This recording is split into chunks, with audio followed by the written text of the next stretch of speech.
Assalamualaikum warahmatullahi wabarakatuh.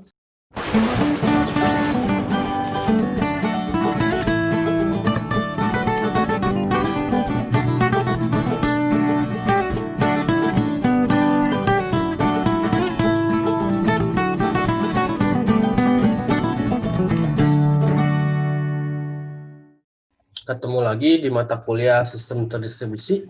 Kali ini kita akan bahas mengenai database terdistribusi ya, atau distributed database.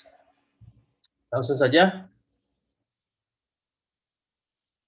Nah, ada dua macam di sini ya database yang biasa sering digunakan. Itu yang pertama digolongkan sebagai database yang terpusat, ya, centralized database adalah sekumpulan database dalam komputer-komputer yang terletak pada suatu lokasi, jadi terpusat pada suatu lokasi. Ada lagi decentralized database. Kalau ini database yang tidak terpusat, artinya terpecah-pecah ya dalam komputer-komputer yang tidak terhubung satu sama lainnya. Baik.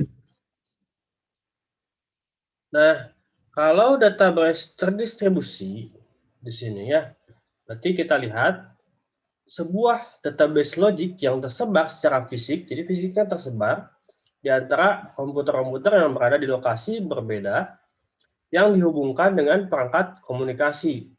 Nah, ini. Jadi ada semacam data collection ya, database kantor pusatnya.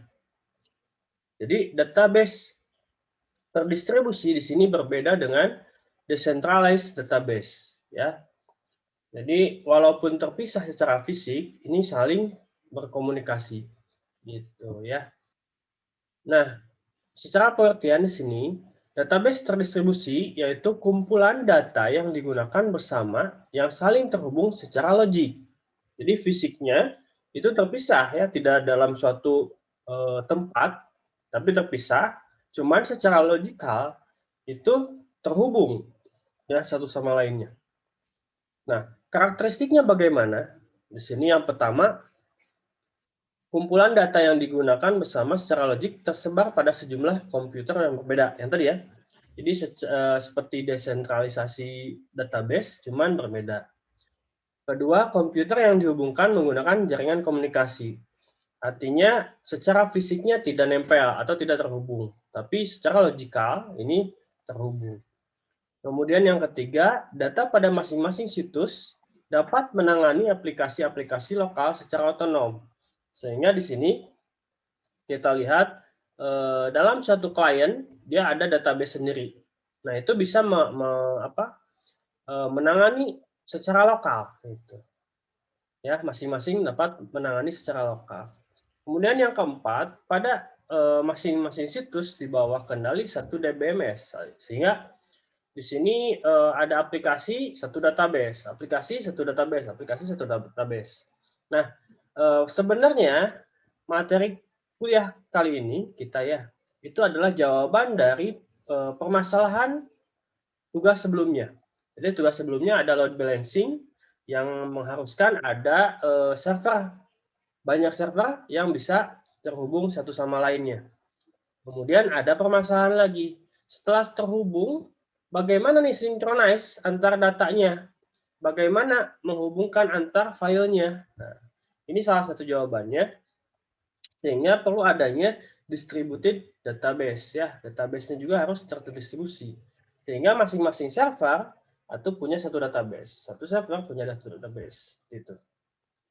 Kemudian masing-masing DBMS berpartisipasi dalam sedikitnya satu ya atau lebih gitu. Aplikasi secara global ya. Nah, ini satu aplikasi global. Potong ya. Kemudian nah, lalu apa alasannya database itu harus terdistribusi? Pertama, otonomi dari unit bisnis yang letaknya berjauhan. Gitu ya. Contoh seperti market-market ya. Nomad itu mengharuskan masing-masing database-nya di lokal itu dapat terhubung juga. Jadi ada database yang terdistribusi sebenarnya. Kemudian pertukaran data. Ketiga, biaya komunikasi datanya. Keempat, kehandalan komunikasi dan biayanya bagaimana. Kelima, keragaman sistem aplikasi ya. Itu yang kita ulas ya. Bagaimana suatu aplikasi itu bisa terhubung dengan aplikasi lain, ya, interoperabilitas nyambung, tapi bahasanya berbeda, arsitekturnya berbeda, bahasa pemrogramannya berbeda, database-nya juga beda. Sehingga bagaimana keragaman tersebut bisa ya, jadi yang kelima ini keragaman sistem aplikasi ini bisa saling tetap berkomunikasi. Gitu. Kemudian bagaimana pemutakhiran database-nya juga. Ya, yang ketujuh adalah proses analisa dan transaksi. Jadi transaksional. Saudara mungkin nanti udah belajar data warehouse ya, bagaimana data collection dari masing-masing lokalisasi database kemudian bisa tersinkronis ke pusat ya. Itu ada beberapa alasan kenapa harus ada distribusi. Pak, kenapa nggak dibuat satu database saja? Nah, nanti kan kaitannya ke apa? Kehandalannya bagaimana? Apakah bisa satu database menangani bahasa yang berbeda? Apakah bisa banyak server mengakses satu database? Nah, itu overlap nantinya ya. Overload jadinya. Gitu. Makanya perlu selain servernya ada database-nya juga yang terdistribusi. Baik, kita lanjut. Nah, database homogen dan heterogen. Di sini kita lihat ya. Homogen artinya DBMS yang sama di setiap node. Ya. DBMS yang otonom dan mandiri. Yang kedua DBMS yang tidak otonom, terpusat ya, pengkoordinirnya. Jadi ada database pusatnya. Gitu. Mudah dalam pengelolaannya, sulit dalam mengendalikan yang tadi ya. Kalau hanya homogen itu satu. Kalau heterogen, setiap node mempunyai DBMS yang tadi ya. Node aplikasi server yang saudara tugaskan ya, itu ada database-nya. Kalau kemarin tugas ada yang satu database atau sudah lebih dari satu. Nah, itu ya. Tugasnya lebih dari satu itu sudah punya nilai plus. Gitu. Artinya sudah walaupun nanti ternyata antar database belum terkoneksi. Nah, berarti ada di sini ya materi selanjutnya. Heterogen di sini sistem dengan peran DBMS yang penuh atau sebagian. Sehingga peran database-nya di sini ya bagaimana mengelola, menghandle aplikasi lokal ya. Tadi sistem lokal gitu. Sistem lokal tapi semuanya terhubung. Ada di sini istilahnya gateway ya, jalur yang sederhana antar database tidak mengutamakan salah satu database logic. Nah, nanti kita mengenal ada istilah primary dan secondary database. Jadi mana yang dijadikan primary, mana yang dijadikan secondary. Kemudian bagaimana alur perjalanan database-nya? Apakah dari server 1 ke server 2 atau server kedua server 1 atau keduanya? Duanya primary gitu ya. Jadi saling mengisi. Nah, gitu ya. Ketiga, sulit mengelolanya tergantung kepada kemandirian organisasi. Ya, memang tidak semudah gitu ya. Perlu ada teknik-teknik atau cara tertentu ya untuk mensinkronis database tersebut. Gitu. Artinya perlu skill juga ya yang lebih. Gitu.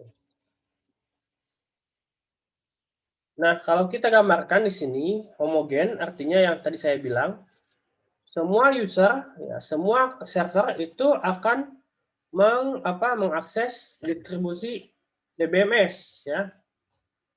Kemudian di sini node 1 DBMS software, yang kedua, ketiga, keempat sampai ke N gitu.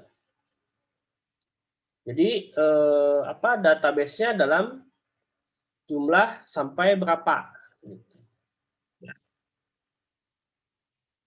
Jadi semua mengakses ke dalam satu DBMS kemudian diakses ke distribusikan ke dalam database. Kalau ini bedanya dengan heterogen. Nanti kalau heterogen itu setiap user, kita lihat ya. Nah, ini. Yang bedanya di sini adalah not identify database, DBMS ya. Jadi tidak teridentifikasi database-nya. Ini masing-masing itu punya database, ya. Server 1 ke database 1, server 2 ke database 2. Seperti itu. Ya. Kita lihat bedanya, ya. Di sini ada identitasnya. Nah, jadi kalau seperti di hard disk ya, itu ada RAID 0, RAID 1, RAID 2 dan seterusnya. Sehingga peran dari database-nya seperti apa, ya? Apakah nge-clone semuanya atau redundansi gitu, atau dua-duanya digunakan gitu, atau tidak, ya?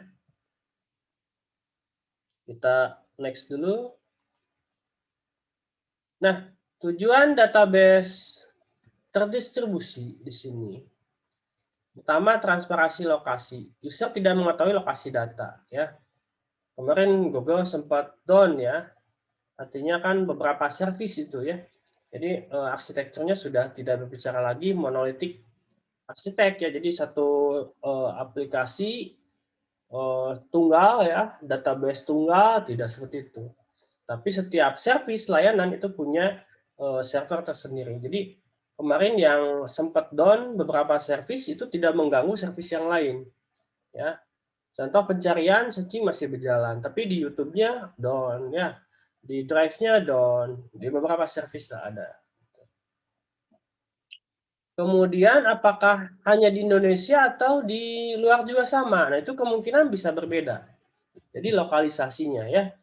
Jangan-jangan kemarin hanya di Indonesia itu, di bagian service tertentu. Nah, saya tidak mencari lebih dalam sih kemarin ya. Nah, di sini user tidak mengetahui. Jadi kita sebagai user tidak tahu lokasi data yang bermasalah itu mana, server yang bermasalah itu mana, database yang bermasalah itu mana. Data yang dibutuhkan otomatis diteruskan ke tempat yang tepat. Artinya yang tadi ya, satu database antar database itu berlaku redundansi atau cloning atau saling mengisi atau bagaimana itu tergantung konfigurasi ya. Selanjutnya otonomi lokal. Jadi situs lokal dapat mengoperasikan database-nya ketika koneksi dengan jaringan terputus. Terputus nih, bagaimana nih? Apakah datanya hilang atau rollback ya, melakukan proses ulang atau seperti apa? Itu tergantung konfigurasi lagi ya. Setiap situs dapat mengendalikan data, keamanan login dan pemutahiran update yaitu masing-masing bisa melakukan ya CRUD ya. Itu juga tergantung bisnis proses atau manipulasi dari sistemnya. Ya. Sinkronisasi distribusi atau asinkron ya. Ada sinkronus, asinkronus. Sinkronus berarti di sini semua salinan data ya itu di-copy, selalu teridentifikasi. Yang kedua, data terkini secara cepat diterapkan ke seluruh lokasi melalui jaringan. Artinya antara satu database itu tersinkron ya, semua database 1, 2, 3, 4, 5 itu tersinkron semua. Baik untuk integritas data, biaya tinggi, waktu respon lambat karena harus tadi ya sinkronize semuanya. Lalu bagaimana kalau asinkronis? Itu tidak secara langsung. Artinya yang pertama ini mentolerir data yang tidak konsisten. Ya. Karena asinkron, kemungkinan kalau kita butuh data, hanya data itu saja yang sinkron. Data yang lainnya ketika tidak dibutuhkan pada suatu database, suatu aplikasi, itu tidak sinkron dengan data yang sekarang atau terbaru ini. Karena asinkron ya, ketika kita butuhkan baru dia synchronize ke yang lain. Kemudian, nah tadi ngaitnya ke sini, perkembangan data terkini tertunda ya karena itu asinkronus ya, tidak secara langsung. Nah, ketiga, integritas data rendah ya, biayanya murah, waktu respon cepat karena tidak ada proses aktivitas sinkronis secara berkelanjutan, gitu ya. Selanjutnya di sini cara mendistribusikan datanya bagaimana. Ada yang pertama adalah replikasi data, yaitu apa? Hasil copy data didistribusikan ke situs yang berbeda. Nah, kemarin di tugas kemarin kan baru kita menguji coba bagaimana servernya yang berbeda. Ya, taruh ada beberapa server, kemudian diakses oleh user masuk ke server kemana. Jangan sampai ya kejadiannya kan permasalahannya kita masuk ke server A. Di server A, oke, update data. Tapi di server B, ini database-nya belum update gitu. Sehingga permasalahan ini diselesaikan oleh ya ini materi yang selanjutnya ya. Bagaimana kita mendistribusikan database sehingga saling berkomunikasi. Yang kedua di sini adalah fragmentasi horizontal. Baris lain dalam sebuah tabel didistribusikan ke situs. Berarti ini fragment. Tadi kayak semacam asinkronus ya. Fragment berarti sebuah baris dan secara replikasi semuanya. Itu horizontal. Kalau vertikal itu kolom mainnya. Ya. Kolom lain dalam sebuah tabel didistribusikan ke site yang berbeda. Atau ada juga kombinasi ketiganya. Itu tergantung konfigurasi dan kebutuhan bisnis proses dari apa yang nanti kita akan konfigur ya. Nah, replikasi. Nah, jadi kita nanti berbicara tentang replikasi database. Merupakan suatu teknik untuk melakukan copy dan mendistribusian data dan objek-objek database dari suatu database ke database yang lain, yang lokasinya secara fisik itu terpisah. Ya, di sini kita lihat master, ada slave. Dari master ke slave, nah, aplikasi. Lalu slave ini dijadikan readable oleh user atau user itu masuk ke master. Nah, itu tergantung ya, tergantung konfigurasi kita mau seperti apa. Ada master to master, ada juga. Nah ini modelnya one master, one slave yang tadi ya, satu master, satu slave. Apa fungsinya? Ya bisa aja sebagai keamanan bisa. Kalau one master slave artinya publik hanya mengakses slave database. Ketika ini dilakukan injeksi, ya itu tidak akan masuk karena akan disinkronis oleh master kembali gitu. Jadi yang dilakukan atau diakses oleh user itu ke database slave. Database slave itu lakukan injeksi, ya tidak akan masuk, datanya akan berubah otomatis dari master. Gitu. Ya. Master to many slave, master atau slave ya. Circular relationship, master atau slave, daisy chain. Ini tergantung kebutuhan atau konfigurasi. Ya. Mau ada yang master to master, gitu ya. Jadi semua database saling sinkronis. Ada yang tidak.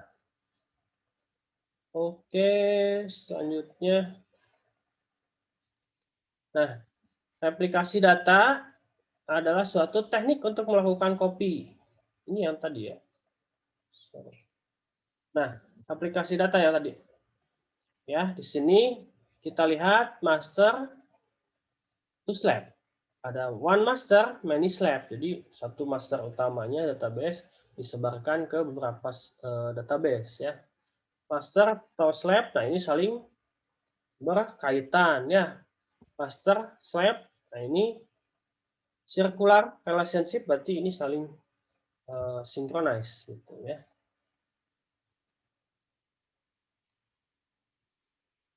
Keuntungannya dapat dipercaya, jadi artinya clone ya, sama persis.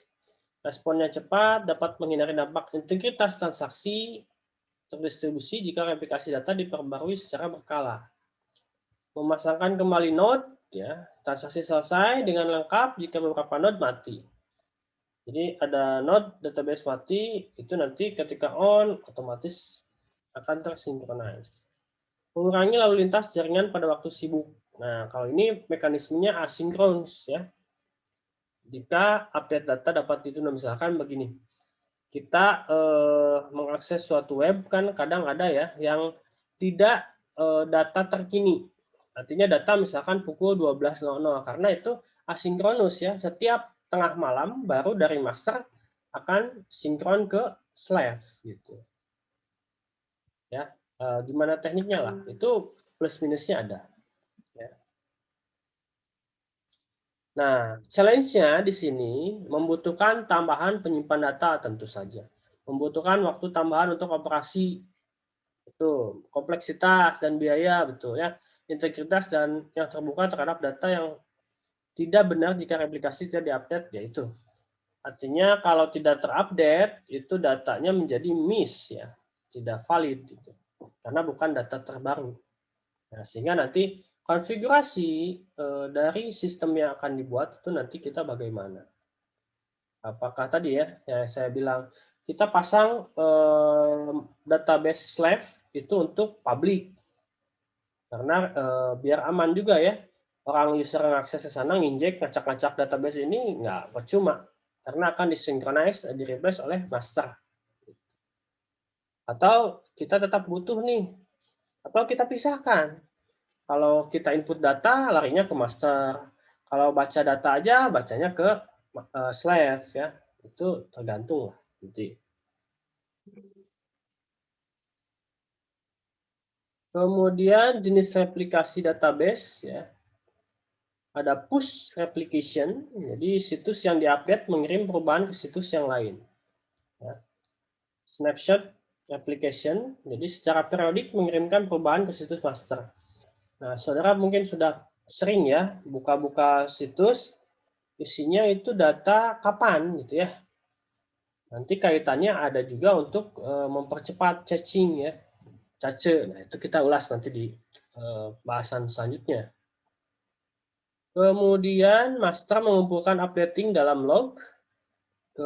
C-nya perubahan pembagian atau keseluruhan ya sebagiannya tadi ya. Ada vertikal, horizontal, kemudian dinamis versus pembagian hak update.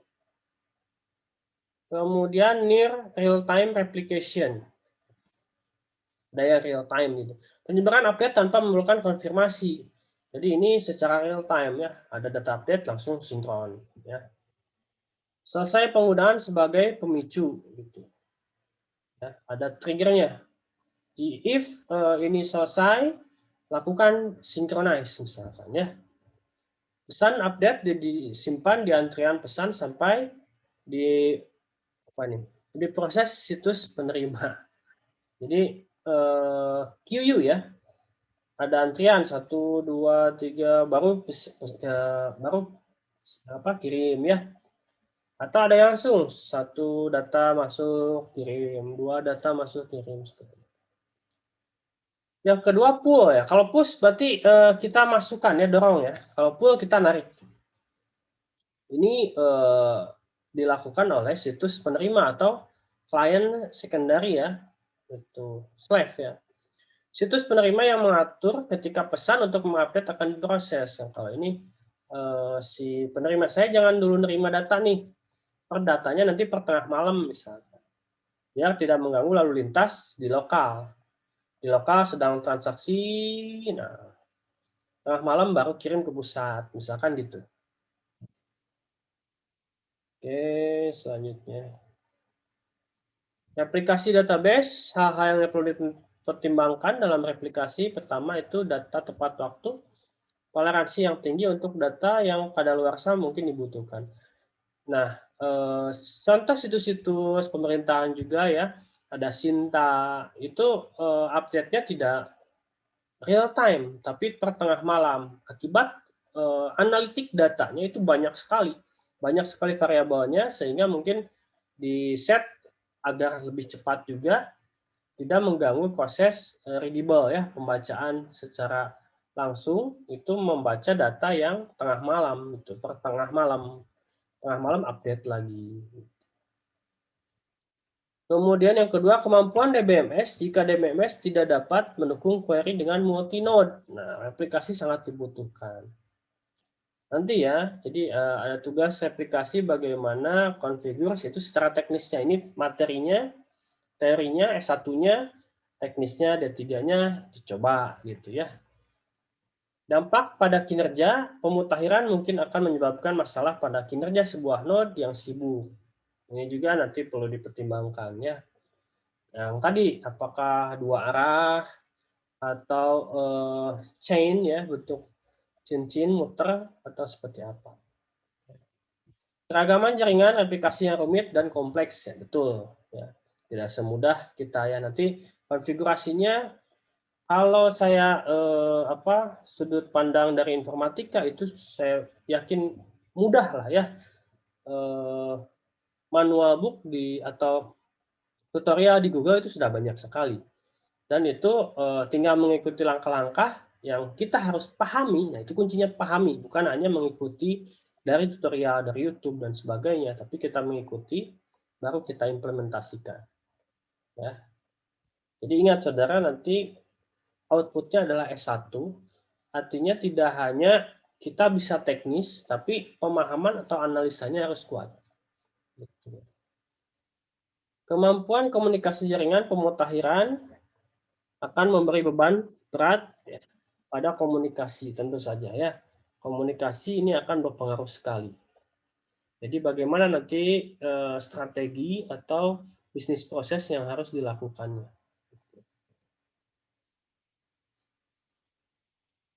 Nah, caranya bagaimana untuk mendistribusikan? Pertama ada fragmentasi database yang tadi ya. Fragmentasi berarti potongan.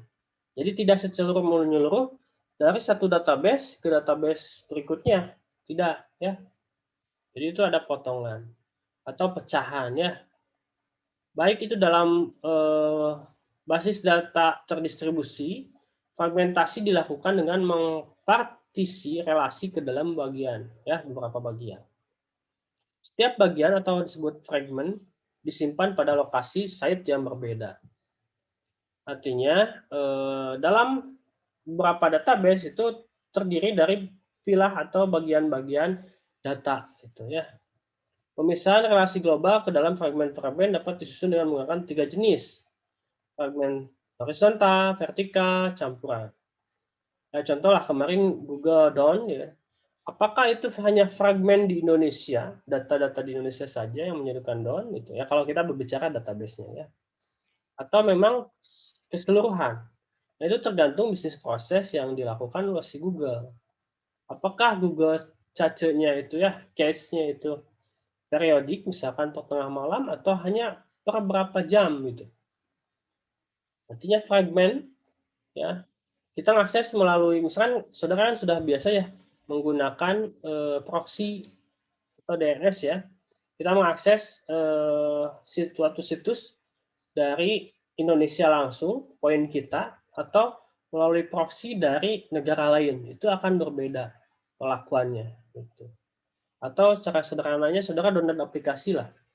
Itu ada yang mengizinkan orang Indonesia, lokasinya ya. Ada yang hanya untuk lokasi atau negara tertentu.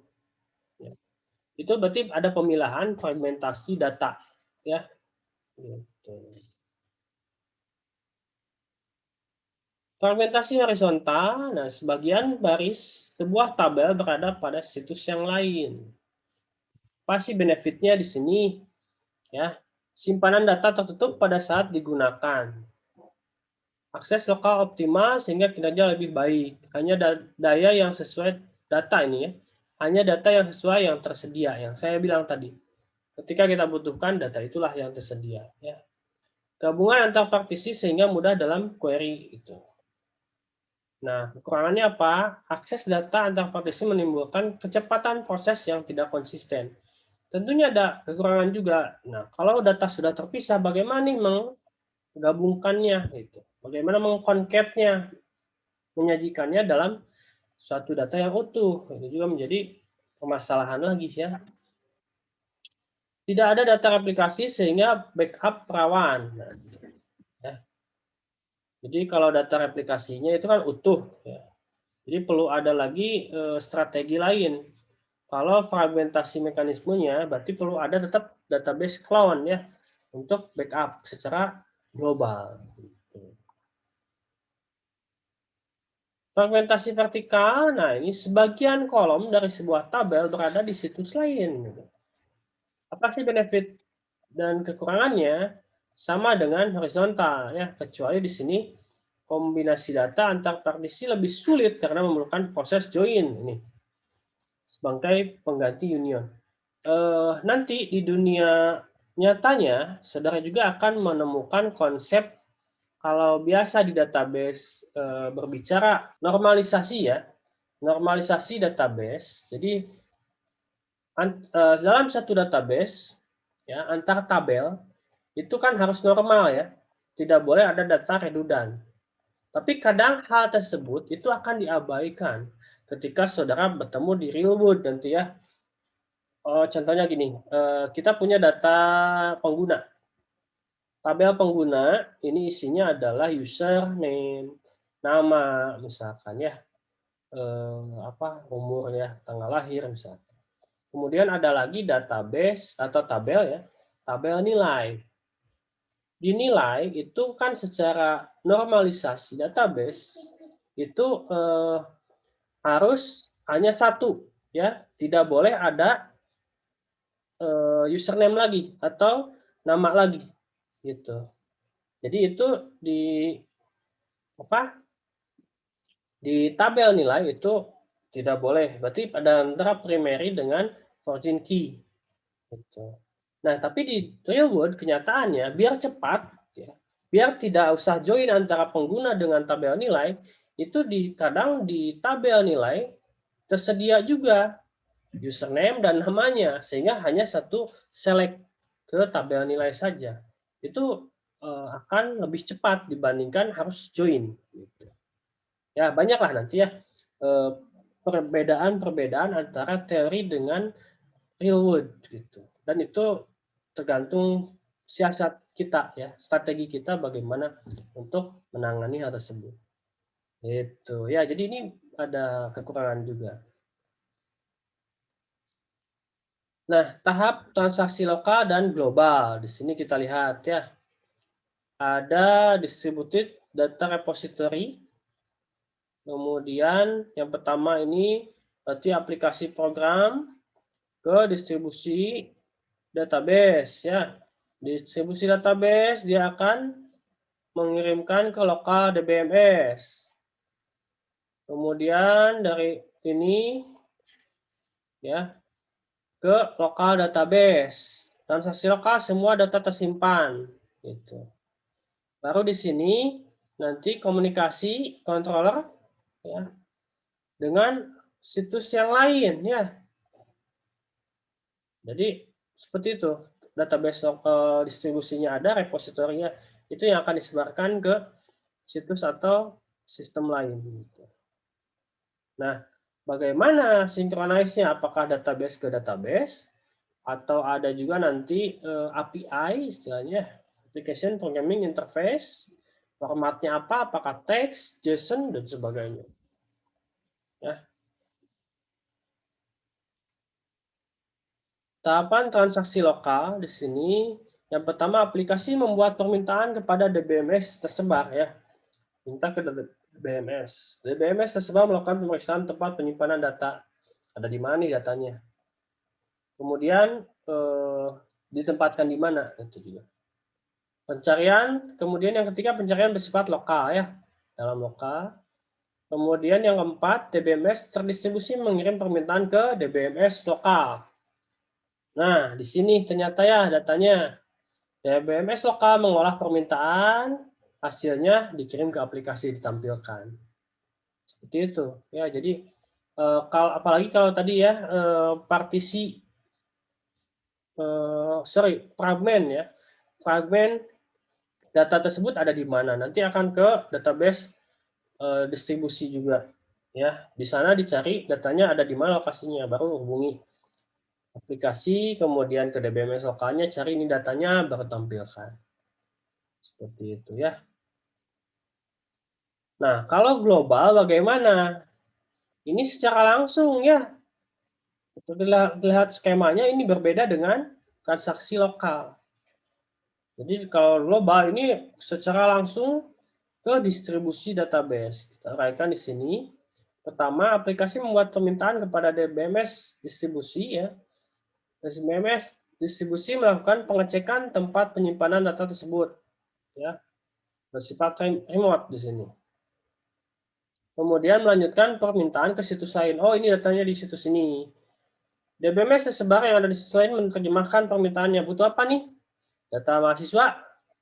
Kemudian kirim Ya, ke lokal, diolah datanya, kemudian hasilnya dikirim lagi ke DBMS, tersebar ya, distribusi. Kemudian DBMS distribusi akan mengirimkan hasilnya ke situs aslinya tadi ya, yang melakukan request-nya tadi. Seperti itu ya, bedanya transaksi lokal dan transaksi global. Kalau global langsung ke antar database yang situs yang lama, beda ya, yang berbeda. Transparansi database terdistribusi. Pertama, lokasi ya, pengguna tidak perlu tahu di mana data berada. Jadi secara back-end, itu mainnya secara back-end. Back-end-nya dia akan mengecek ini data di mana, ini di mana, di mana. Tapi secara front-end, end user itu ya, itu tidak tahu, kita tidak pernah tahu ya, kita melakukan cek Google, cek Facebook, ini ada di server mana, database mana, tidak pernah. Hanya satu interface bahwa itu adalah Facebook, bahwa itu adalah Google. Yang kedua, replication transparency ya. Pengguna aplikasi tidak ingin tahu adanya duplikasi itu juga. Di aplikasi atau situs A ya ada database. Aplikasi di situs B ada database juga. Itu kan redundant ya. Ada duplikasi, terserah itu. Justru itu dilakukan untuk tadi ya mempercepat konektivitas, mempercepat akses gitu. Transparansi kesalahan, ada atau tidak setiap aksi suatu transaksi diterima. Setiap situs memiliki pengaturan transaksi, ada pencatatan transaksi sebelum dan sesudah, pengendalian konkurensi untuk menjamin integritas, membutuhkan protokol yang sama. Nah ini, jadi bagaimana manajemen kesalahan ketika tadi ada secondary database misalkan terjadi injection, berarti itu akan direplikasi langsung oleh master ya. Nah, itu tergantung tadi bagaimana konfigurasinya, apa yang harus dilakukan. Ya, scalability. Nah, ini dari goal dari suatu layanan itu kemarin kita ulas dari materi luar ada scalability ya. Nah, ini kaitannya dari basicnya sistem terdistribusi. Kapasitasnya mudah ditambah dengan menambahkan node. Ya tadi ya. Satu aplikasi, satu server, satu database. Kita tinggal tambah aja plok ya. Itu synchronize selesai itu. Jadi scalability-nya lebih mudah. Mengutamakan ketersediaan. Karena ini poin dari sistem terdistribusi adalah availability dan scalability. Jadi bukan konsisten. Konsisten ini data di sini sekian, data di situ sekian. Enggak. Tapi bagaimana agar kita mengakses selalu ada ketersediaan. Ya. Tipikal relational database management system RDBMS-nya autonomic, ya. Konsistensi, isolation, durability, ACID ya di sini. Durability, jadi berpengaruh terhadap ketersediaan. Tipikal NoSQL store itu adalah basic availability, soft state, eventual, konsistensi. Nah ini ya. Kalau RDBMS mah ACID ya. Kalau NoSQL itu base singkatannya. Ya. Basic availability, kesediaan basic, soft state ya. Eventual, konsistensi. Kemudian flexibility ya, struktur data dapat ditambahkan dengan mudah, data tidak lengkap, kinerja performance ya. Ini berpengaruh terhadap performance-nya. Karena ketersediaan tadi ya dan scalability-nya. Oke, ini goal-nya ya. Jadi tujuan akhir dari layanan online distributed database adalah ini.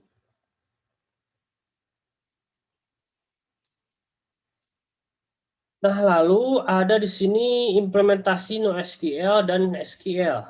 Nah, di database harusnya sudah dibahas mengenai NoSQL. Bukan berarti tanpa relasi ya, NoSQL itu berbeda. Non-relasional itu tidak mesti berelasi maksudnya ya. Nah, ini skemanya kurang lebih seperti ini. Bisa dipelajari lah berbagai macam relasional database apa, non-relasional seperti apa ya.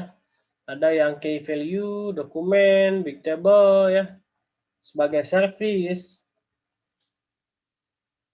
Nanti diulas satu persatu ya. Nah, kita ulas di sini yang relasional, artinya database yang biasa saudara lakukan ya. Gunakan itu adalah SQL secara relasional. Analitiknya ini adalah OLAP ya. Implementasi ya di sini ada NoSQL dan relational database ya. SQL database relasional di sini analitikalnya OLAP ya. Online Analytical Processing. Kemudian non-SQL database ada yang key value, column family, graph ya, ada yang dokumen. Jadi nanti saudara tidak hanya belajar di SQL ya, sekarang harus lebih mengikuti tren saat ini itu adalah NoSQL ya. Apa aja? Nah, nanti kita bahas lagi. Database relasional yang pertama ini ya kita ulas dulu. Koleksi data terstruktur yang disajikan lewat tabel-tabel ini yang sudah sering saudara gunakan ya.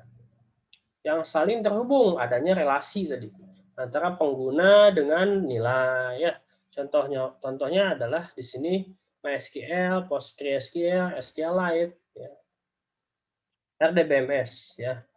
Fokusnya pada konsep acid atomik ya, suatu proses selesai menyeluruh atau tidak. Konsistensi semua proses transaksi yang terjadi di database harus memiliki state yang jelas. Di antara state 1, state 2, state 3 ya. Setiap data yang disimpan harus memenuhi semua constraint, cascade ya, trigger. Jadi mengikuti atau memenuhi suatu keadaan ya. Isolation, sebuah proses tidak boleh mempengaruhi proses lain. Durability, proses yang telah selesai harus bersifat permanen walau aplikasinya di-restart. Jadi sudah selesai, itu walaupun di-restart tetap datanya ada. Ya, itu ya contohnya Oracle PostgreSQL tadi SQL. Lalu bagaimana dengan NoSQL? Nah, ini tipe penyimpanannya berbeda-beda. Ya, selain dari berbentuk tabular itu. Jadi penyimpanannya selain bentuk tabel. Kalau tabel itu terstruktur khasnya SQL gitu. Nah, SQL tidak mengikuti prinsip ACID. Nah, ini berbeda ya secara sepenuhnya. Nah, SQL menganut prinsip basic availability. Setiap request sekedar mendapat garansi atau respon sukses atau gagal. Soft state, ya, state NoSQL bisa berubah secara dinamis tanpa input manual untuk meyakinkan eventual konsistensi. Jadi berbeda dengan RDBMS ya, yang SQL tadi. Kalau tadi benar-benar terstruktur, kalau ini acak lah istilahnya ya. Data itu bisa tanpa ada relasi satu sama lainnya. Ya. Eventual konsistensi di sini untuk sementara waktu NoSQL mungkin tidak konsisten, betul. Ya, karena ya bisa satu tabel ya kalau dalam DBMS ya, satu tabel itu memiliki 5 field misalkan. Kalau di NoSQL itu dalam setiap tabel itu tidak perlu memiliki jumlah data yang sama. Misalkan ini, kita mau nyimpan row pertama adalah username, tanggal lahir, ya, password, avatar misalkan. Data kedua itu bisa aja kita hanya username dan avatar.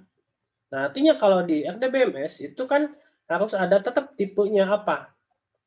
Tipe ya fieldnya apa? Apakah boleh kosong atau tidak ya itu benar-benar terstruktur. Kalau di NoSQL itu tidak perlu menyajikan itu ya kita tinggal semaunya mau data itu aja data itu aja. Itu secara gambaran mudahnya ya. Tapi tergantung lagi dari jenis-jenis tadi tipe dari NoSQL-nya. Ada yang dokumen tipenya ya. Itu indeks kan apalagi indeks atau graph ya macam-macam lah. Contohnya di sini adalah Apache Hibernate ya, Cassandra, React, MongoDB, CouchDB, Redis. Itu juga masing-masing punya kelebihan dan kekurangan dan cocok untuk data yang seperti apa. Nah, itu PR saudara nanti. Itu saya tunjang dengan tugas lagi biasa ya. NoSQL, nah ini perlu yang dicatat ya, bukan berarti tanpa relasi. Bukan berarti tidak mendukung bahasa query. Tapi not only ya NoSQL di sini.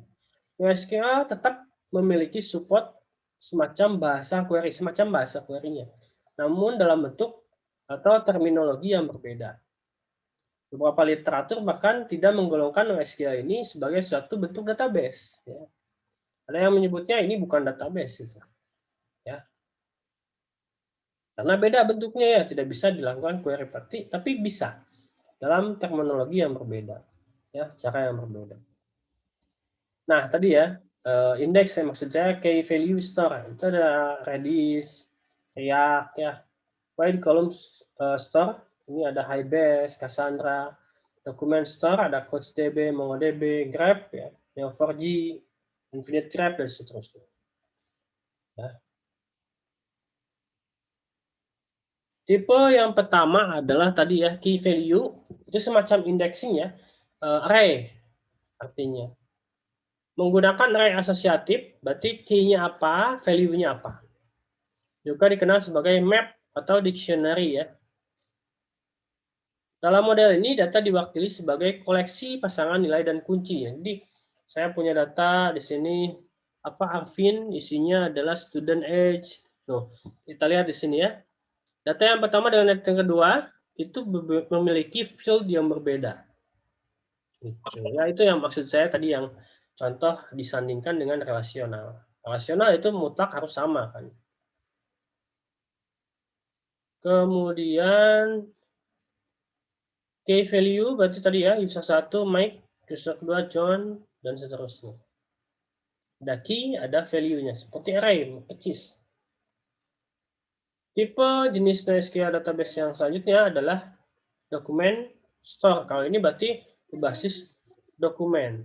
Jenis NoSQL ini merupakan database yang berbasiskan dokumen. Tidak ada tabel, field, record, yang ada hanyalah koleksi dokumen. Jadi dokumen dalam file ya, formatnya misalkan XML, JSON, atau dalam bentuk biner ya, BSON. Ya. Dokumen dialamatkan di database melalui kunci unik yang mewakili dokumen itu. Jadi tetap tadi ada kuncinya untuk memanggil data tersebut. Salah satu karakteristik pendefinisian lain dari database berorientasi dokumen adalah selain pencarian kunci yang dilakukan oleh store bernilai kunci, database tersebut menawarkan API ya atau bahasa query yang mengambil dokumen berdasarkan isinya. Jadi bisa langsung ya tanpa query, tapi kita akses isinya mau apa yang dipanggilkan. Kalau masih bingung, perlu dicoba langsung ya. Itu karena kalau hanya dibayangkan itu tidak akan kebayang ya. Kalau dicoba langsung itu, oh seperti ini. Itu baru nanti. Ya harusnya ini materi di database ya, basis data itu sudah dibahas ya. Sehingga di pas mata kuliah sister ini, saudara tinggal menggunakan. Tapi yang saya tangkap biasanya dari tahun ke tahun belum ada yang membahas ini. Oke, contoh seperti ini ya. Dokumen store berarti satu dokumen isinya adalah array atau format JSON kalau ini ya. ID-nya satu John Smith. Nah, itu ya. Jadi ketika mau kita memanggil data ini, satu dokumen ini ambil, tampilkan. Begitu seterusnya ya. Contoh lain di sini ada, nah ini ya. Not only relasional, bukan tidak berrelasi ya. Jadi di sini adalah contoh most session order 252 ID-nya ya. ID 252 itu apa? Total price-nya sekian. Nah, itu ya. Itu pada dokumen atau database yang berbeda. Ya, dokumen customer database, dokumennya apa? Order database, dokumennya apa? Jadi tetap ada key yang mengunci satu sama lainnya. Jadi itu yang merelasikan sebenarnya kalau di relational database ya. Kemudian graph store.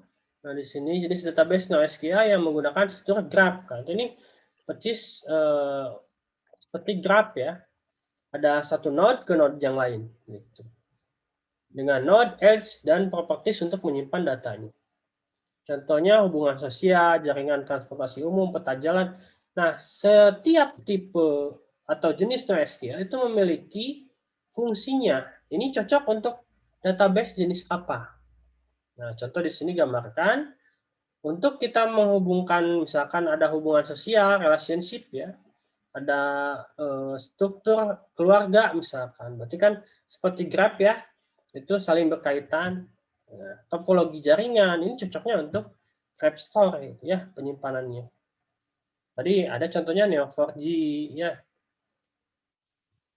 Selanjutnya, nah di sini record data tersimpan dalam node yang memiliki properties graph ya, record data, kemudian di sini ada tweet contohnya ya, ada user, hashtag, user, score, link, dan seterusnya. Ini seperti graph saja ya, satu sama lainnya berkaitan. Gitu. Jadi nanti saudara punya data apa, cocoknya menggunakan database tipe apa. Gitu. Nah, masih di graph ya, seperti ini contoh penyebaran ya di sini gender propertinya seperti apa. Terakhir ini sini ada wide column atau column family. Ini contoh adalah database yang besar seperti Google, Facebook dengan big table dan Cassandra-nya. Nah, memiliki di sini super column family ya, company misalnya. Row key-nya apa? Dalam satu row itu ada alamatnya ya. Di alamat ada apa? City, state, street, banyak sekali. Column family, ada kolom dan seterusnya.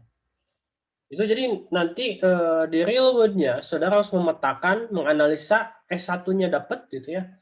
Memetakan, menganalisis bagaimana cocoknya ketika teknis dilakukan ini menggunakan alat masaknya apa, bumbunya apa ya, pakai panci atau katel, nah itu ya, macam-macam lah. Itu di dunia IT nanti saudara harus seperti itu. Dari berbagai ilmu yang kita tangkap, kita ketahui, nah cocoknya ini pakai apa. Karena setiap tool, setiap bahasa itu memiliki output atau kelebihan kekurangannya masing-masing. Nah, gitu ya. Kita ulas lagi lebih mendalam materi tentang aplikasi ini, ya, database terdistribusi ini dengan tugas. Jadi pantau nanti tugasnya pada Classroom. Ya. Untuk materinya kurang lebih seperti ini dulu. Ya. Selanjutnya secara detail nanti tugas mandiri saudara lakukan uji coba secara langsung. Ya. Sekian dulu materi untuk kuliah kali ini. Terima kasih atas perhatiannya. Assalamualaikum warahmatullahi wabarakatuh.